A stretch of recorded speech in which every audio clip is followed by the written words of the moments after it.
ಕನ್ನಡದ ಖ್ಯಾತ ಸೀರಿಯಲ್ ನಟಿಯಾಗಿದ್ದಂಥ ಮತ್ತು ಕಾಮಿಡಿ ಸೀರಿಯಲ್ಗಳಲ್ಲಿ ಪ್ರಮುಖವಾದ ಪಾತ್ರವನ್ನು ಮಾಡ್ತಿದ್ದಂಥ ನಟಿ ಇದೀಗ ವಿಧಿವಶರಾಗಿರುವಂಥದ್ದು. ಅದರಲ್ಲೂ ಪಾಪ ಬಂಡು ಸಿಲಿಲಲ್ಲಿ ಅಂತ ದೊಡ್ಡ ಸೀರಿಯಲ್ಗಳಲ್ಲಿ ಪ್ರಮುಖವಾದ ಪಾತ್ರವನ್ನು ನಿಭಾಯಿಸಿದಂಥ ನಟಿ ಇದೀಗ ವಿಧಿವಶರಾಗಿದ್ದಾರೆ. ಇನ್ನು ಪಾಂಡುರಂಗ ವಿಠಲ ಸೀರಿಯಲ್ನಲ್ಲಿ ಕೂಡ ಪ್ರಮುಖವಾದ ಪಾತ್ರವನ್ನು ನಿಭಾಯಿಸಿ ಸುಮಾರು 1,500 ಅಧಿಕ ಎಪಿಸೋಡ್ಗಳಲ್ಲಿ ಕೂಡ ಇವರು ಕಾಣಿಸಿಕೊಂಡಿದ್ದರು. ಇನ್ನು ಯಾರಪ್ಪ ಈ ನಟಿ ಅಂತ ನೋಡೋಣ ಬನ್ನಿ ಸ್ನೇಹಿತರೆ. ಚಿತ್ರರಂಗದಲ್ಲಿ ಮೇಲಿಂದ ಮೇಲೆ ಸಾವು ನೋವುಗಳು ಸಂಭವಿಸಿರುವಂಥದ್ದು. ಇವರಿನ ತೀವ್ರವಾದ ಜ್ವರ ಮತ್ತು ಕೊರೋನಾ ಎಂಬ ಮಹಾಮಾರಿ ಕಾಯಿಲೆಗೆ ಬಲಿಯಾಗಿರುವಂಥದ್ದು.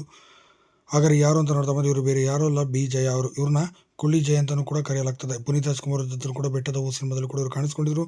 ಅಷ್ಟೇ ಅಲ್ಲ, ಡಾಕ್ಟರ್ ರಾಜ್ಕುಮಾರ್, ಕಲ್ಯಾಣ್ ಕುಮಾರ್ ಅಂತ ದೊಡ್ಡ ನಟರಿಗೆ ನಾಯಕಿಯಾಗಿ ಕೂಡ ಬಿ ಜಯ ಅವರು ಕಾಣಿಸ್ಕೊಂಡಿದ್ರು.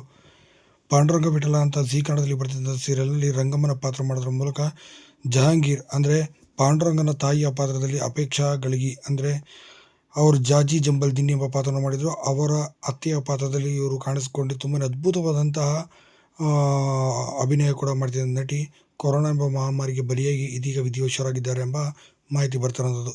ಸದ್ಯ ನೀವು ಕೂಡ ಈ ನಟಿಯನ್ನು ನೋಡಿದರೆ ಖಂಡಿತ ವಿಡಿಯೋನ ಲೈಕ್ ಮಾಡಿ, ಓಂ ಶಾಂತಿ ಅಂತ ಕಮೆಂಟ್ ಮಾಡಿ.